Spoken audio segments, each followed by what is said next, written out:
ఇప్పుడు ఇదే గోదావరి నది మీద పోలవరం ప్రాజెక్ట్ ఉంది.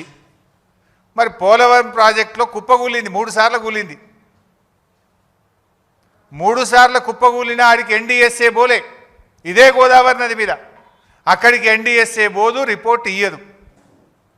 కానీ మేడిగడ్డ బ్యారేజ్ మీద మాత్రం పిలవకుండానే, రాష్ట్ర ప్రభుత్వం కోరకుండానే హడావిడిగా వచ్చి అసెంబ్లీ ఎన్నికల ముందు ఒక రిపోర్టు, పార్లమెంట్ ఎన్నికల ముందు ఒక రిపోర్టు, బీఆర్ఎస్ పార్టీ రజతోత్సవం జరుపుకుంటే దాని ముందు ఇంకొక రిపోర్ట్ ఇస్తారు. అది బీజేపీ నీతి.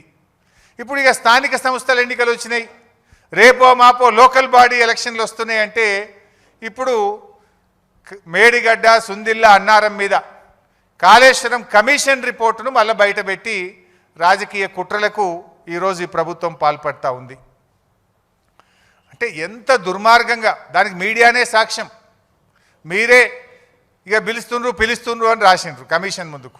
మీరే రాసిండ్రు కేసీఆర్ గారిని, హరీష్ రావు గారిని పిలవవలసిన అవసరమే లేదు, నివేదిక పూర్తయింది, రేపో మాపో ఇస్తారని మీరే రాసిండ్రు కదా.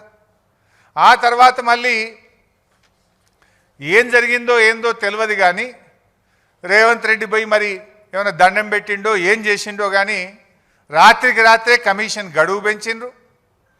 మళ్ళా రాత్రికి రాత్రే లీకులు. ఏమని? హరీష్ రావు గారిని, కేసీఆర్ గారిని కమిషన్ పిలిచింది, మాకు నోటీస్ రాలే. గమ్మత్ ఏంటంటే మాకు నోటీస్ రాలే, మీడియాలో మాత్రం లీక్ వచ్చింది. ముందు రోజేమో పిలుస్తలేరు, రిపోర్ట్ ఇచ్చిండ్రు అన్నారు.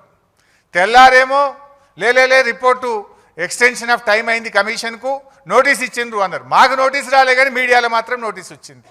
అంటే ఇదంతా ఒక కుట్రతో జరుగుతున్నది అనేది చాలా స్పష్టంగా మనకు అర్థమవుతా ఉంది.